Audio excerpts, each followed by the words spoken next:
Hello, and welcome to Recent Activity, your new favorite entertainment review podcast that attempts to cover every film, every show, all at once. I am your co host, Andrew Morgan. With me, as always, he's been replaced by a clone of Michael B. Jordan. It's Shane Beauregard. How are you, sir? No, I'm doing well, buddy. I'm doing well. I'm ready to rock and roll tonight. We can always use the extra help. You know what I'm saying? That's true. We have so much going on. It wouldn't hurt to have a little Michael B. I loved his speech last night at the Oscars as well. It was great. Now, we are going to kick off this show with our Oscars instant reactions. That we're in the day after here. We have a lot to discuss about the show, including the fact that Shane normally doesn't watch it, but he did just for you folks, and maybe mostly just for me. In a year that fit Shane very well, and we'll talk about all that later on in the show. We'll also do a little speed round because we have a bunch of stuff that we have caught over these last few weeks that maybe we couldn't fit into other episodes. So we're gonna kind of do a little check-in on some movies and TV shows and a big trailer that is coming our way. So we will get to all that. But let's kick it off with the Oscars, sir. We had a big night for especially two movies that we've done our reviews for and loved, and I got both of them in our end of the year draft. I'm very excited for that. I look like even better. It makes me look like a shining little boy. I love that.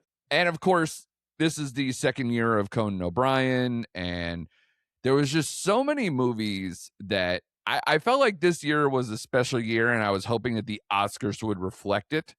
Now, you as a person who doesn't normally watch the Oscars, as opposed to myself, who generally watches it every year or most years, how are you feeling about it? From the get-go, it felt very, at least, suitable to your interests and tastes, especially we get right off the bat a weapons opening. So how did you feel about the night? And then, how could we proceed with this with winners and losers and everything we can get to that? Absolutely. And I did watch this for you, Andrew. I just want you to know that, buddy. Because as you know, you typically do this with someone else, and I usually lay low for an episode. And so I got some big shoes to fill. So we'll see. But no, I loved the way it kicked off. That whole weapons segment was funny.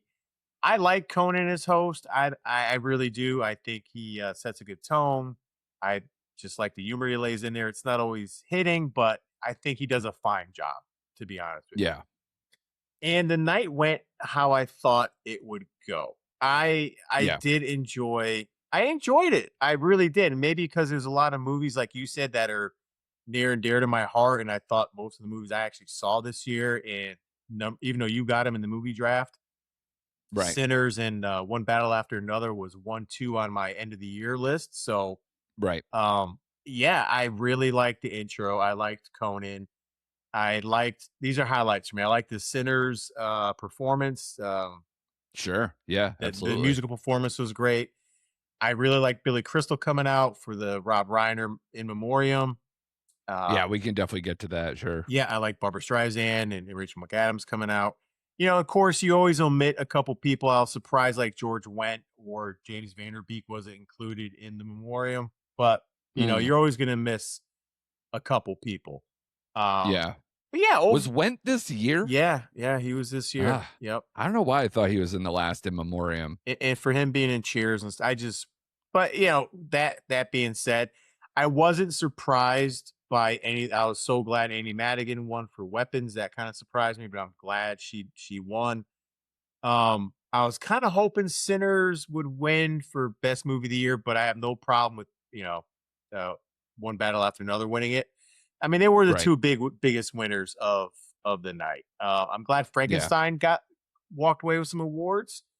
I knew they were going to clean up in those particular categories. And in fact, I think you kind of prefaced it a little bit. The night was very chalky. Yeah. Like a lot of the people who I thought were going to win did win. There was maybe upset, maybe two on the whole night. Otherwise, it was pretty common. Yeah. Or at least as far as either the betting markets or a lot of the prevailing pundits out there seem to have a lot of the same stuff going through. Right. And, some of the backlash today, of course, because you know me, I don't watch the news, but they said it was a little woke. I didn't find it that woke, to be honest with you. No, and in fact, some people are complaining that it seems like some people probably got their stuff cut out Yeah. or other things that like it was very not apolitical, but like it was very tame. I've seen other years that have Yeah. definitely have more of a theme to it. I thought it was tame. To me, the only person that stood out who took shots was Jimmy Kimmel.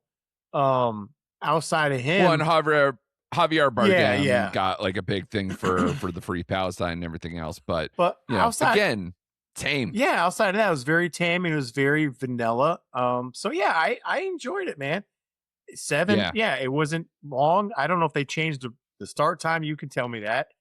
Because usually it doesn't end. Newer. I think last year was 7:00 too. But okay, I like it. Yeah, I like it I do being too. a little earlier. And in fact, we could get to other stuff too, but I do also want to put out there that not only do I want this start time earlier to stay, but I also want this whole show to be pushed back a month.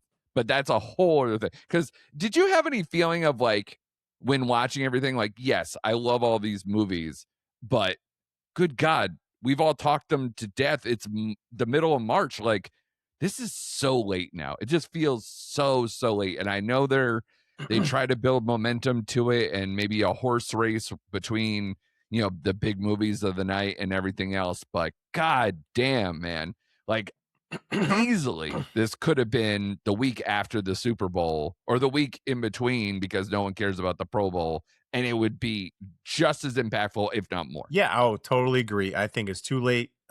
February would be perfect. As you said on the top of the show, I like Michael B. Jordan's speech, and the fact he went to In-N-Out Burger for a celebration. I thought was cool. That's becoming a tradition of a lot of folks. And sure. I came off really liking Ryan Coogler more because he's so humble, and you could tell he's shy and doesn't want praise. And I thought, I was glad to see. I did like Conan's joke about him, though. Yeah. Saying like, oh, you abstain from voting because you don't want to be about it, but everybody else did, so you're all fucking pricks. Yeah. So I liked him.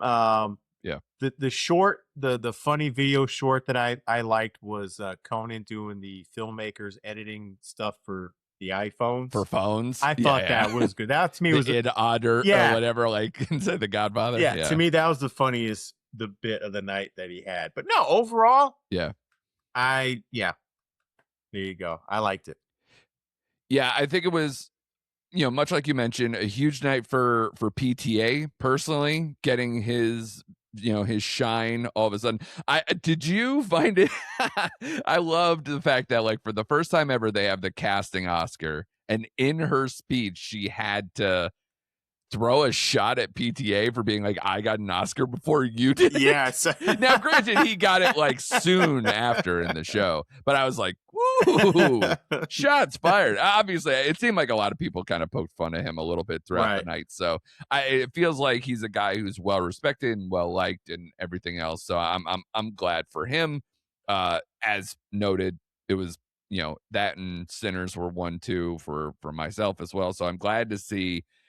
And I just thought of you the whole time, man, where I was just like, all right, this is a weapons opening. This is the 4 big actor awards go to One Battle, Sinners, Weapons, and Hamnet. I don't know if you ever got around to that one, but like of those 4, if you had 3 out of the 4 be like, quote, genre movies, sort of, between the action sequences and the crime or whatever stuff of One Battle and then the vampire horde bent with Sinners and and then you turn around and it's like Frankenstein, F1, all those movies are now Oscar winners. You can't win them all. There was an Avatar win, so we'll stay away from that. But there had to be one, right? But I believe, huge night for PTA, Sinners, genre filmmaking, as we were just discussing, Netflix, winning for K-pop multiple times, Frankenstein multiple times. But they did also get one of the big upsets. But man, the documentary category is always just weird as hell. So, but the prevailing thought a lot of times is that if a Netflix documentary that's well watched enters as a nominee, like the My Octopus Teacher and stuff like that in the past, that it's gonna win. And last night, Perfect Neighbor was an odds-on favorite for that, especially because it had won a lot of precursors and a lot of people liked it and it was well watched, a top 10 movie, for Netflix, all these things. And then that lost. That was one of the only upsets. So that was an interesting, and I don't know if that's because during voting period, like was Netflix still buying, Warner Brothers at that time? Was it still kind of looking like they wanted to maybe send a message? I don't know. But that's a weird way to do that. I think it's just that branch is always very odd. But yeah, I definitely wanted to mention the fact that Conan O'Brien, I think, is like perfect for not only this time, but also just as a host. Because the way and especially for this kind of night, because he does seem to, it's not like when you think Conan O'Brien, you don't think like, indie filmmaking or like, the kind of quote Oscar bait type films like that he fits in with that or whatever.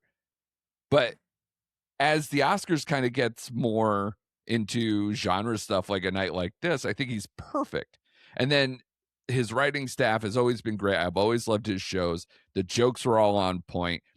Even the stuff where he's bashing people in the room, like they bashed Ted Sarandos to his face, like, "Hey, look, we're all in a theater." A thing people love. You see how everybody's having a good time, but he did it, and he laughed. Like Sarandos was having a great time. So I think he just works, and he's so underrated when it comes to that. And in fact, like there were a lot of jokes that I didn't think landed as hard as I was laughing at home. So they almost don't deserve him, but he was so good, and I was so into it. They also bash things like AI. You mentioned the watching the movies on the phone and everything else. So it kind of hit a lot of the hot button issues that I think needed to come out in a thing like this. I also just so going into the night, of course I'm gonna, because I didn't put my picks out there anywhere. You're gonna be like, sure you did, but once One Battle After Another won the PGA award for Best Picture, I was talking to our friends at Mike and Oscar, and I sent to them like, once they won, I was like, well, this is over. And they're like, well, I don't know, like Sinners, SAG, and then like Sinners has a big night at SAG and everything else. I'm like, cool. PGA is for me like one of the biggest precursors. If you win that, that's it. Like it's a wrap. If it's a close rate, I'm gonna go to that. And on the night when One Battle After Another won Best Editing, which was one of the rare times of like, I don't know, kind of a toss-up award. Like not everybody had their, definitive betting on favorite or whatever. It was kind of a toss-up, and especially two toss-ups between, say, Sinners and One Battle After Another. And editing tends to be every year like a big one. If you win editing, a lot of times go, oh boy, they're about to win Best Picture. So when they won editing, I was like, yeah, no, it's a wrap. Like I already thought it was a wrap going in, and then they won that. I was like, yeah, it's a wrap. And of course, PTA winning Best Director, that was a big thing. And then having those back to back, ending the night with the big One Battle After Another kind of stamp was great. And he deserves it. It's weird that I like this movie a lot, and this is going to be, when I close my eyes or if I think about, Paul Thomas Anderson, I know the movie's so new, but it's like, I already think Boogie Nights or There Will Be Blood first. So I wonder if this is going to have a legacy enough going forward to kind of overcome that, or if this is just another one of those like Scorsese one for The Departed kind of conversations. Right. Where it's, because, I think Goodfellas, I think all, give me a million Marty movies before I think of The Departed. Yeah, I mean, that's true. But you know how I feel about his movies. Like, to me, I close my eyes, it's always going to be Boogie Nights. Always. Yeah. Always. Yeah. But behind that, I think of this movie. So for me, it's going to have a long lasting impact, I wasn't a real big fan of There Will Be Blood, so to me this slots higher than that. So, but like for Yeah. me, yeah, well deserved. Like I said, usually there's beefs or gripes with like, oh, they should. I don't have any beefs or gripes. Of course, I had my favorites. I thought, Sinners. I was Yeah. hoping Sinners would take most of the bag, but Right. they got what they deserved, man. And Ryan Coogler They still, got a lot. yeah, and he's Yeah. still a young guy. So I was thinking, hopefully he'll have other chances to stand up there and get nominated for best director, best picture again. So, you know, I think so. Everybody likes him. Everybody wants to work with him more and more especially now. now. And especially because he's branching out post Marvel and really kind of getting back to, maybe a little bit more of stuff that's, written and directed by him doing original stuff. And then he can kind of slide in Yeah. and fill that role. So I have no problem with that. I'll tell you the And other he's skit. great. Go ahead. Yeah. You made No, me go think ahead. about Yeah. it when we're talking about technology, kids' attention spans. I also liked the Conan's Sterling K. Brown skit, the Casablanca one. Oh, I loved it. That I was, absolutely loved it. Because again, another one was shot at the bow of Netflix, yeah, where it's kind of like repeating stuff that's going on it and everything else. I was, loved it. I absolutely loved it. it was hilarious, man, and I couldn't keep myself together. Yeah, It was great because that's how some movies are. It's like you got to explain where you are and what's going on, and remind people, yeah, this is World War II, isn't it? Like, it's stuff yeah, like that. Very on point with like just nailing how people view and take movies now, and they don't pay attention. So you got to keep reminding them what the hell's going on. So absolutely. great job by And you them. know that better than everybody because you're in double digits as far as how many shows you've watched this year. So, so you're getting repeated too all the time. Yes. But yeah, I think it was a great night. They did I agree with you that like the runtime didn't bother me, and I think it's because it starts earlier. Like it's not like it trimmed down. I think it was around the same runtime as last year, where it's like 335, 340, which again sounds like a great ordeal. But I think because the movies, I really had a rooting Yeah. interest in a lot of categories, and they limited it to the two song performances, and honestly it's all the ones I really wanted to see of those nominees. And then you had a great in memoriam, Yeah. and the only thing that I felt for them, because we talked about it before, whether on mics or off, the loaded you know ceremony that it was this year of people we've lost in the last year, iconic people. And they did a great job. I'm glad that they highlighted the ones that they did. I'm glad they brought people out. You mentioned this already. And yeah, I definitely teared up listening to some of them. I was surprised more. I think maybe because Billy Crystal already primed the pump, that like by the time I got to Rachel McAdams, I was like, like, oh, those hats. It was, it was a great speech, and I enjoyed it, and it was really emotional. And the only thing that I did kind of go like, was it too late in the proceedings, was so Duvall doesn't get one, but these others do. I thought about that too. Like you Yeah. said, Redford and Keaton obviously deserve like standalones, but I thought Yeah. Duvall might have too because Yeah. yeah, I mean he's right there up there with Redford. I mean he's iconic, Oh yeah. and they Yeah. kind of like just I don't want to say glossed over him, but I thought they should have made him stand out just a little bit more too. Yeah, he was still towards the end, but I feel like it got kind of rushed into because we need to do this Robert Redford thing. Yeah, I felt the same way. I felt they could have done a little more for old Duvall, man. Yeah. And Terrence Stamp not as Zod. How dare you?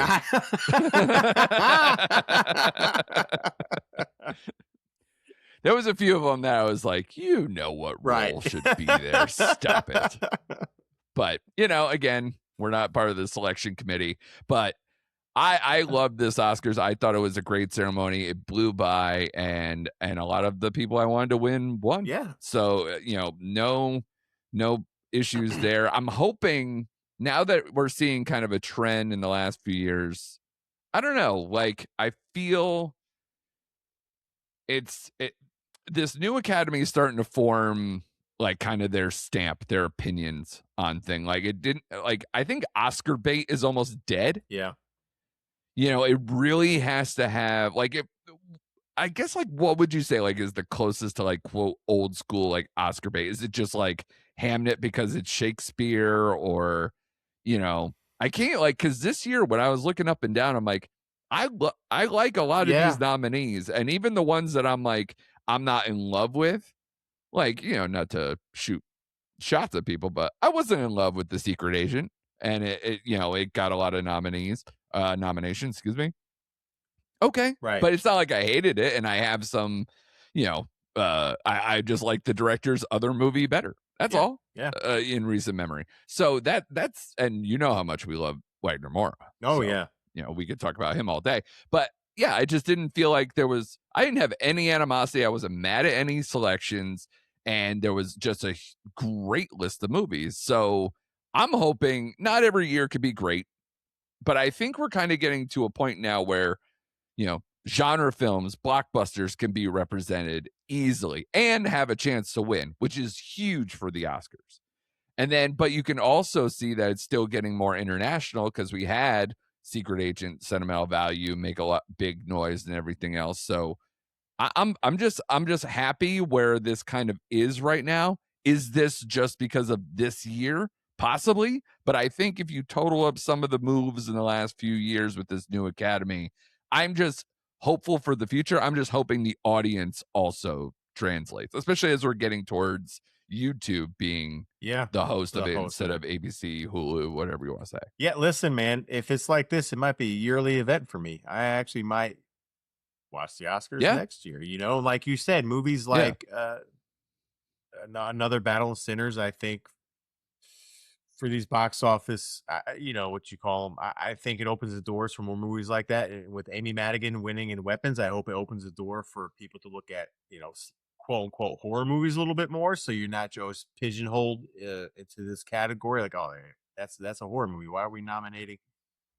right. Even the other horror movie that got one nomination was The Ugly Stepsister, which I never saw, but I was Which like, got a good pop out yeah, of the it audience got a too. good pop. So, I do like the direction and the branching out that they're doing and grabbing some of these movies and bringing attention to some of these other genres and stuff. So, yeah, man, like hats off. Like again, if next year, again, every year's not gonna be the same, but this one definitely got my hopes up. Where like, hey, man, Shane might be a normal Oscar watcher every year.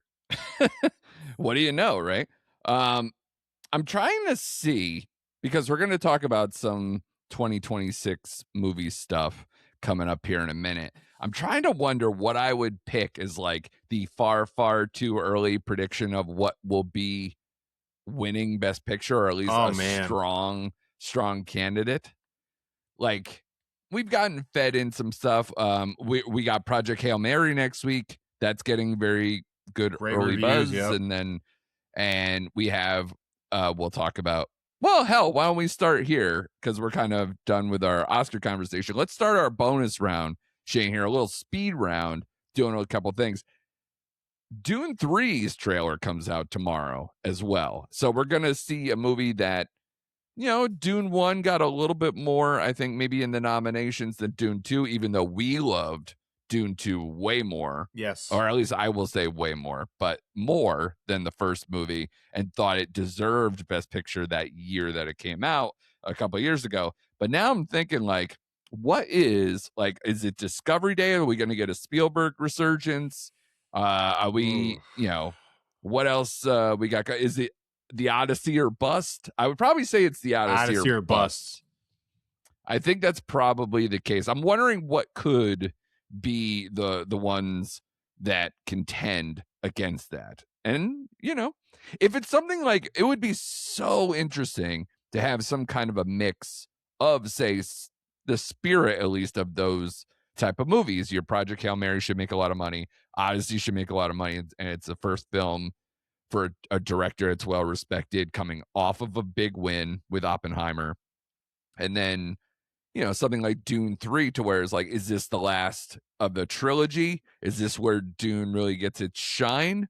Is that going to happen? Is it going to Lord of the Rings itself or whatever with, Return of the King Right. kind of a thing? So I just wonder, of those. And then like somebody like Spielberg and maybe some other prominent directors, if they have films popping up, then that happens too. So I'm without really I didn't research it because this is me, because I just do things off the cuff. I'm like, I feels like if we had those, then we'd be talking about this upcoming Oscars in the same way we're talking this, where it's like, it checks all the boxes, right? It goes, big time directors, blockbuster hits.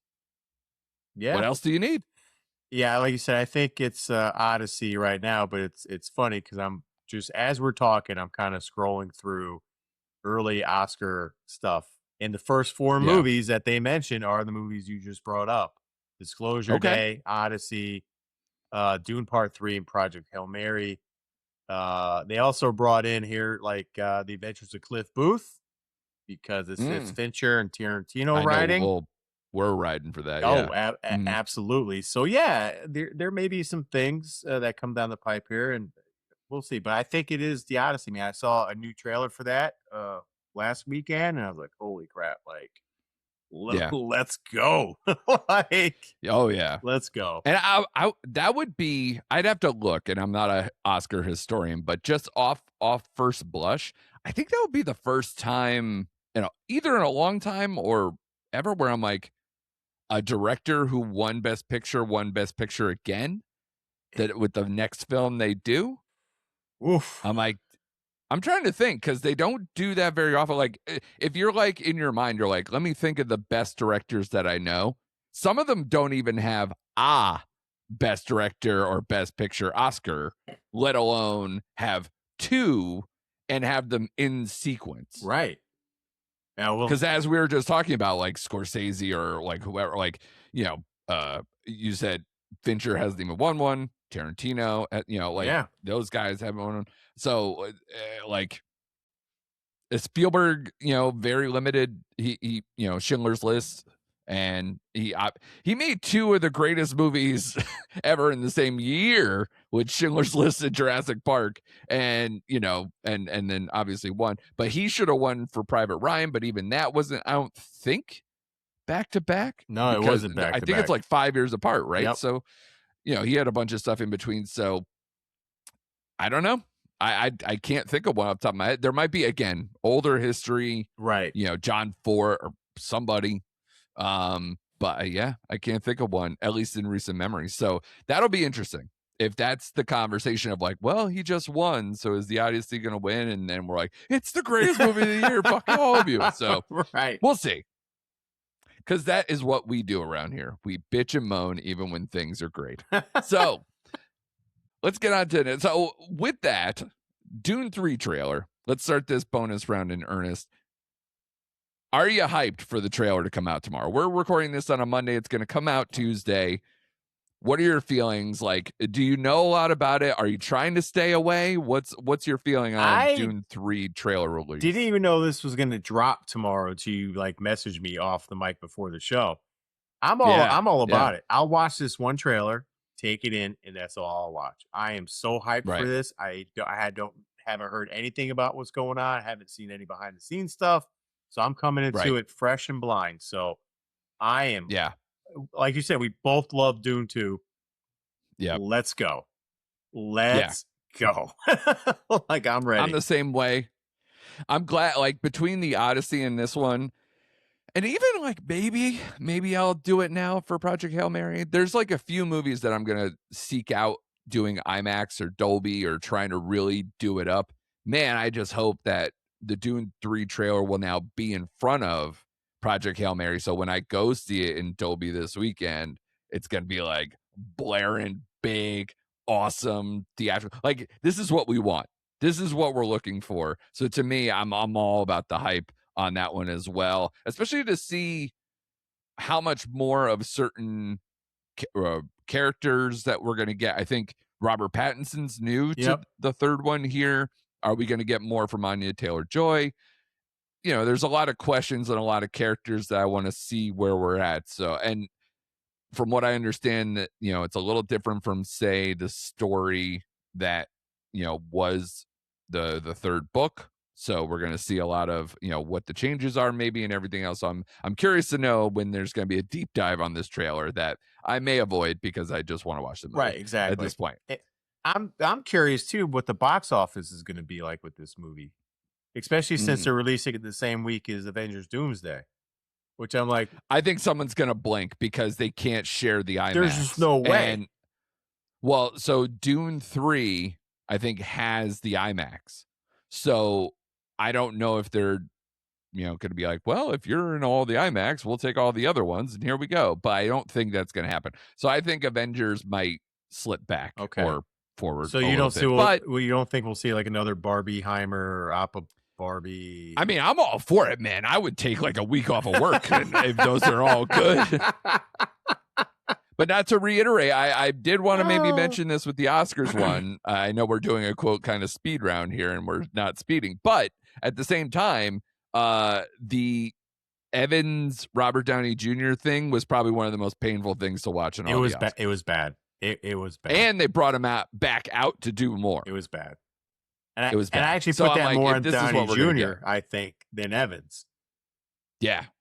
Yeah, Evans was like, I'm into this shtick, and then Downey just kind of like folded like a, paper crane. Yep. I don't know. Yeah, it was bad. I'm glad you brought that up because that was cringe. I was cringing during the Downey stuff. It was. Like, ugh. Yeah. All right. It's tough.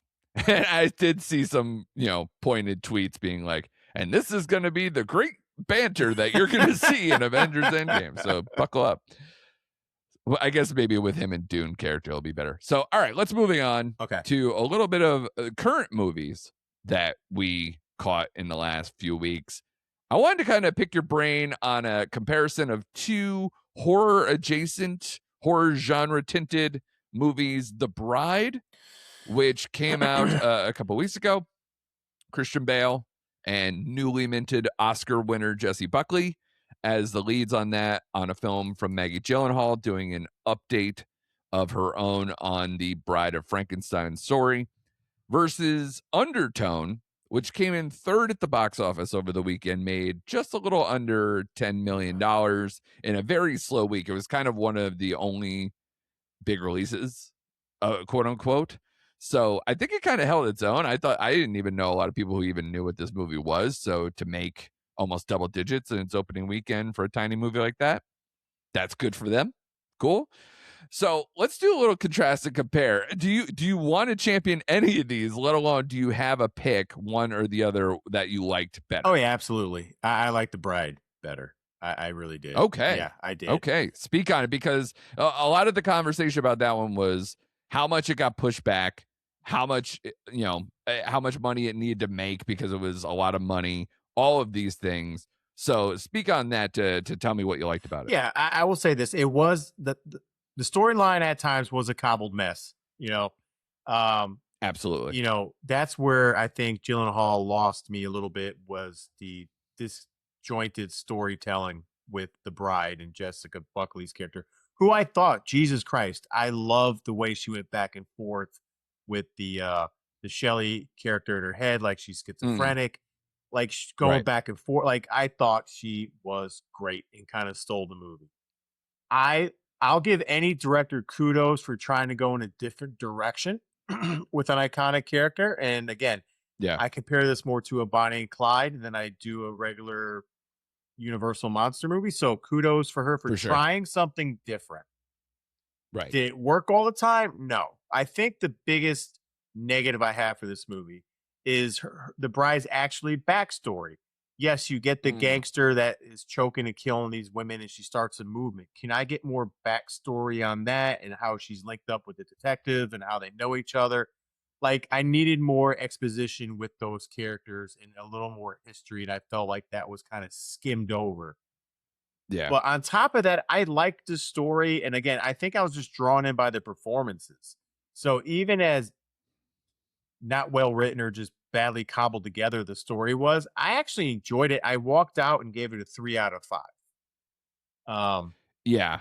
And I almost gave it a 3.5. But at the end of the day, I was like, I thought about it just a little bit more. And to me, just because of I want that her character fleshed out more, I gave it a 3. It wasn't perfect, but like, again, kudos for her to try to go in a different direction. I would probably choose The Bride as well. The highs are better, and you mentioned it, a lot of it is in the performances. I think Buckley and Bale not only had good chemistry, but just individually really captured what the characters they probably wanted to see out of a story like this.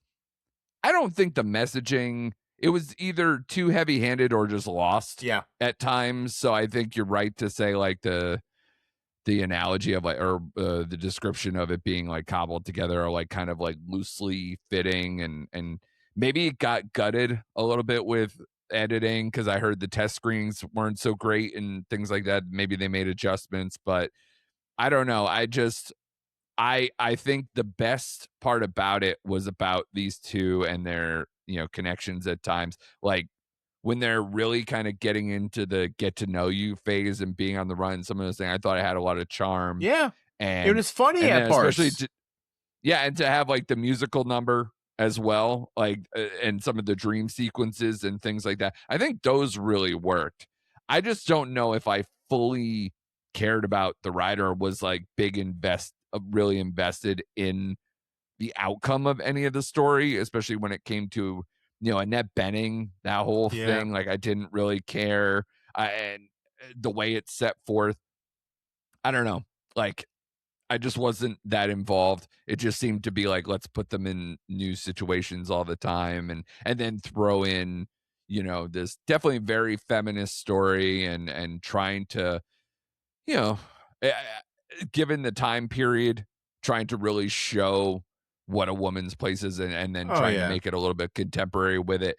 And again, it's a movie that I was rooting for those reasons. I like you wanted to see a contemporary update on a movie that it's very well known. If you've seen The Bride of Frankenstein, the bride is not in it much at all. So it's kind of this ruse to just get more Frankenstein, Right. right? So it's great that they made it work enough to get people interested and can tell a story that's focused on the bride itself, and giving her some agency, even if it's in a schizophrenic way. Uh, so I did like portions of it, but I think it is at best a Yeah. 3. I don't think I could never get to 3.5 with it, but Undertone, I liked aspects of it, but I just thought it was so thin and really played up creep more than like being a story, or having a lot to take away from it.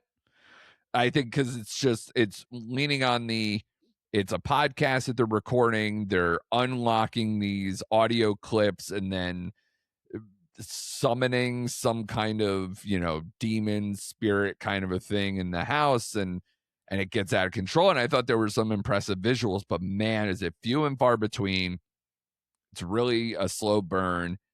And honestly, the lead, I didn't care about her at all. I think it was very situational scary.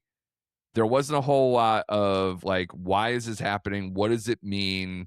All this. It just plays on the creepiness of everything. And I think it's probably like a 2.5, 3 for me on that one too, because it's just, there wasn't enough for me to just grab hold of at the end of the day. Oh man, this movie was so painful to watch. It was so painful. You go slow burn, that's being kind. I almost fell Yeah, asleep several times during this movie. Like I'm not even kidding. sure. I had to stand up Yeah, and walk around a little bit because there were aspects like you said when they're on and recording the podcast stuff going back and forth between the two hosts. I liked right. that. Her Yeah, character I did not care much for, and I know, like, her being pregnant was supposed to, like, coincide with what they're listening to, and now it's happening to her. Like, I just didn't care. I just thought at the end of the day, I just didn't care. It was so slow, and there were, like, a couple moments where I'm like, "That's creepy, that's cool." But my whole thought yeah. process was, this would've worked better as, like, an hour-long TV movie of Like some a sort. Black Mirror episode. Yeah. We always kind of rely on that, Or right? yeah, or like some Yeah. kind of anthology episode in that context, because it Yes, really sure. they could have taken this hour and a half it was, and really condensed it down to like a good 60-minute runtime and put it on TV somewhere.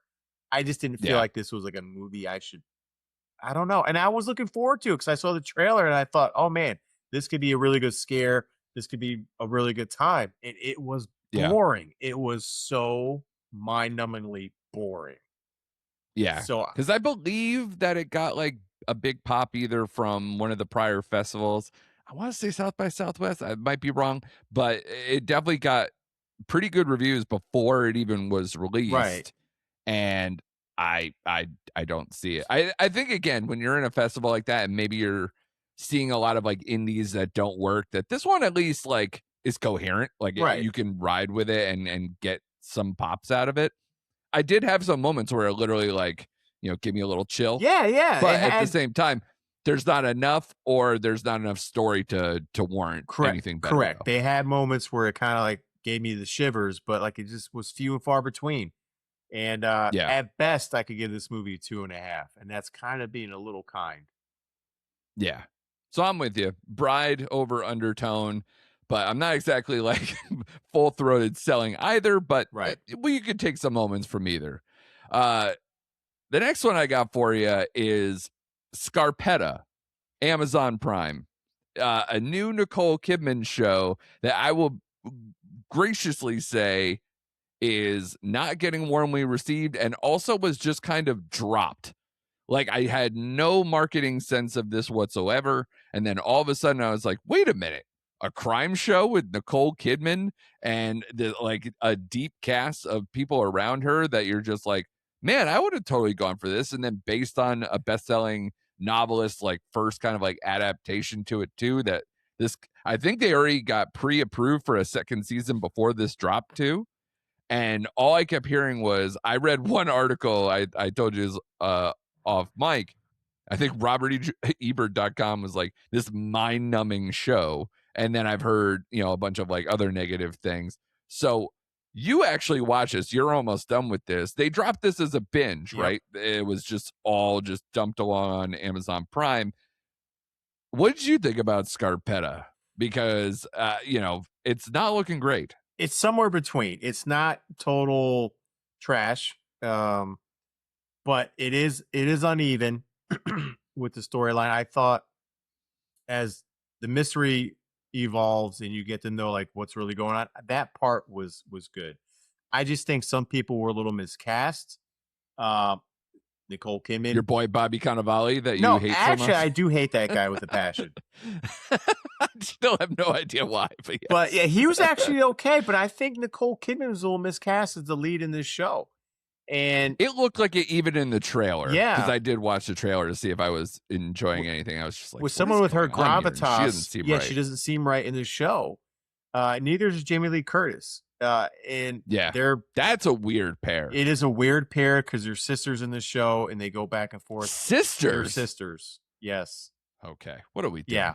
All right. So it's not a perfect show, but if you just strictly go on the case that they are trying to solve, wipe away all the exterior stuff with the family drama, which is hard to do. Uh-huh. Yeah. It's just a meh kind of show. Do I want to see a season 2? I won't be rushing to see it, to be honest with you. And in fact, of all the Amazon shows that are coming out, and I'll only say this because it's another detective show and it's based on a series of books, Cross to me is like a superior show than this. This is not even close to Cross or anything Amazon's putting out, but it's not like a complete dumpster fire. I mean, there's aspects of the show that are good. So I would give it a lukewarm response and say tread lightly if you decide to watch it. It's not, to me, you don't have to binge it. It's something you can watch. Like, hey, I'm going to watch one episode this week and then pick it up the next week and just kind of space it out a little bit. Yeah. Excellent. That's, it's a tough one because I do want to shout this out, even though we're in kind of the speed round of all things, but Young Sherlock Holmes is sitting right there, baby. Man, and that's show another is good. show. Yes. It's one of my favorite shows of the year. Guy Ritchie doing Guy Ritchie things in this setting, in this period. You still get the Sherlock Moriarty thing. There are things you can you could roll your eyes if you're a long time Sherlock Holmes person. Hell, there's a perfectly good Young Sherlock Holmes movie from, I believe, the 80s, right?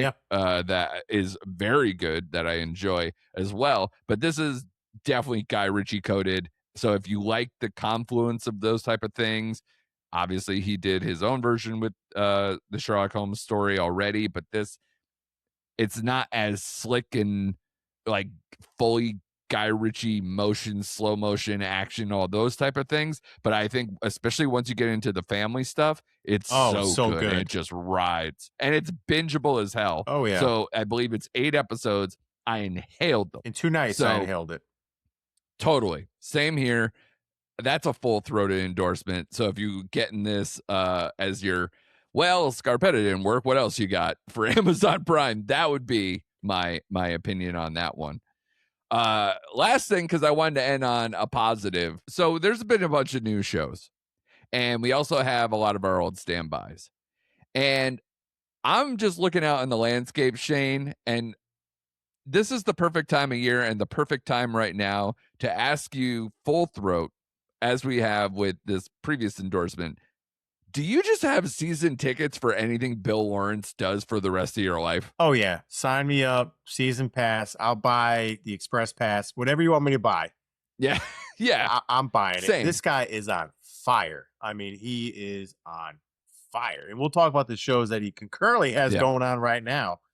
Yeah. And one that I forgot that it was coming out in Rooster. I didn't even know that was a thing. So I was looking for something to watch. I'm like, Rooster, I'll give it a Right. shot. And I didn't even know it was Bill Lawrence till his name came up. And I'm like, oh shoot. Yeah. Yeah. Yeah. So You love the little doozer. You know, yeah. you gotta get your doozer baby little thing at the end. Yeah. So we'll get into, you'll talk about the shows and we'll talk about them. So go ahead. Absolutely. I mean, this guy, as you mentioned, 100% on fire. He has the Rooster premiere just happened for HBO.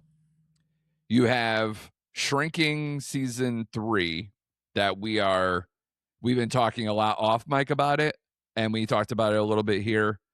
Every week I'm just like, Gut punch. I'm either like elated or gut punched or both or both. And this show is so well balanced. I love every character. I love every storyline, and even people they just kind of like bring in to like, you can kind of see the writing on the wall. Like they're just bringing this in so you could devastate me with it, and it still works. Yep. It doesn't matter, and every storyline matters, every character matters, and I just love that show. It's probably like my favorite thing. Looking forward to it every single week.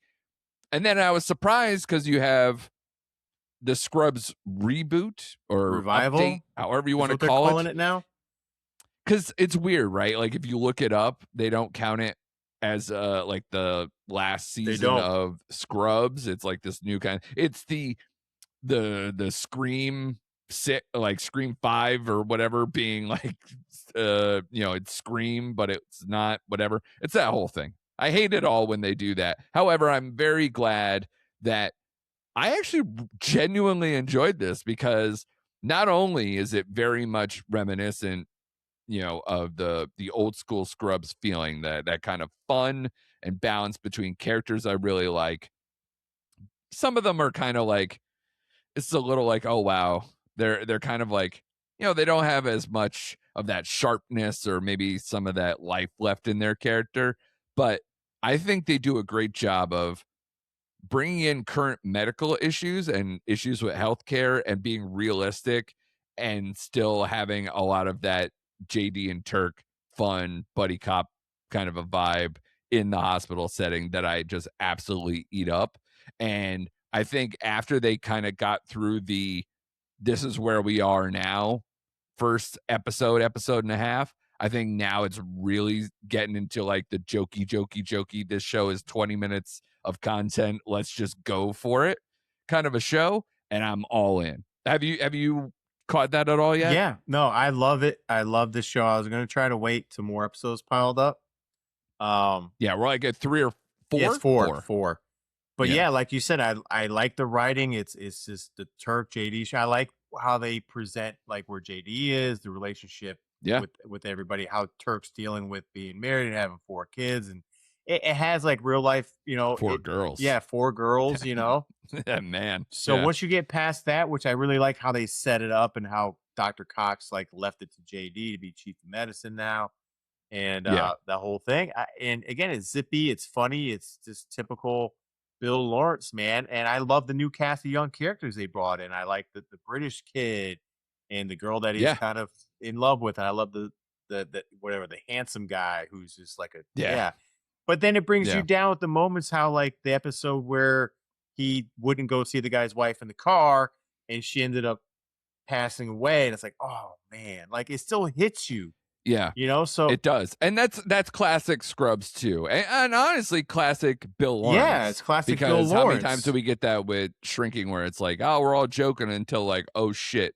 Like classic, the last episode of Shrinking Oh that is aired. You know, I don't want to spoil it for no, anybody, I but they're literally in the middle of a celebration to hear that something tragic has happened. So that is a staple, and I think that's why.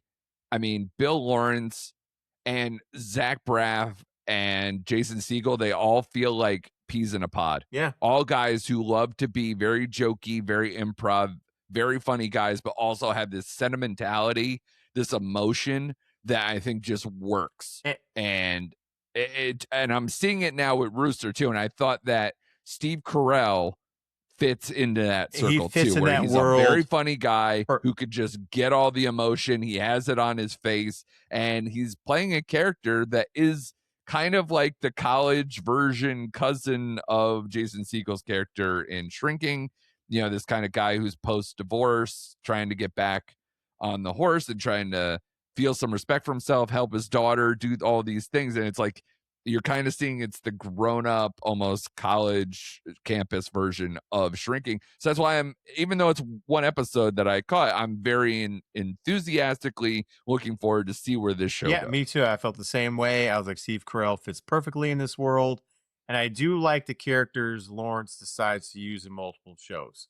Like, I don't know if you noticed, the handsome intern in Scrubs was the bartender in Rooster, who they kept getting the peanuts from. I don't know if I caught that. Yeah. Yeah. Yep. Oh, well, and then, of course, we got Jamie Tart. Yeah. Jamie Tart's in there. We haven't even said the words Ted Lasso, really, that too much in this. But, yeah, Jamie Tart is in the show, and I was like, I'm glad to see him back. Yep. Dr. Cox is in Rooster He's as well. great in that. He plays he's hilarious. Oh. Yeah. All that stuff in the sauna and the plunge, cold plunge and it was great. Absolutely great. So, yes, a lot of people I like, including Carell, and it's a good part for him.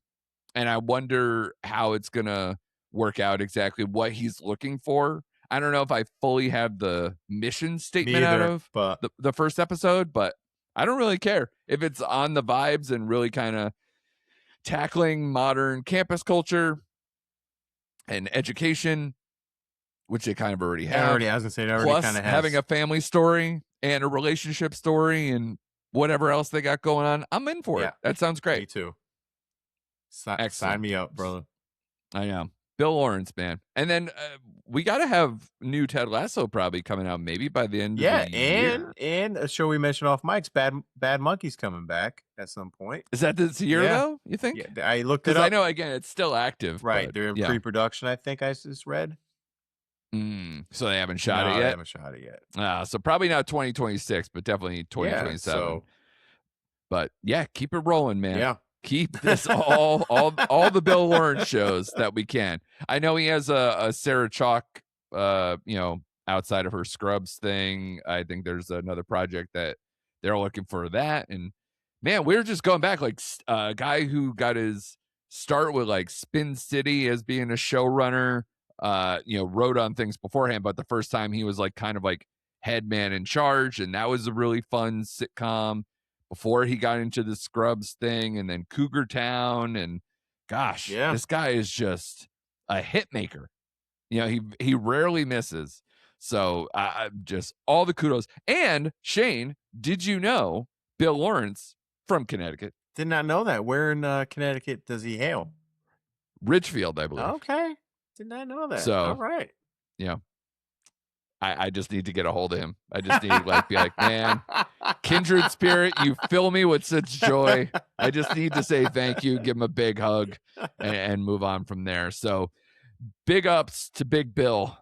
We appreciate you, brother. And we appreciate every one of you out there for being with us for a nice long episode, coming back after we missed last week. So appreciate you guys for being here.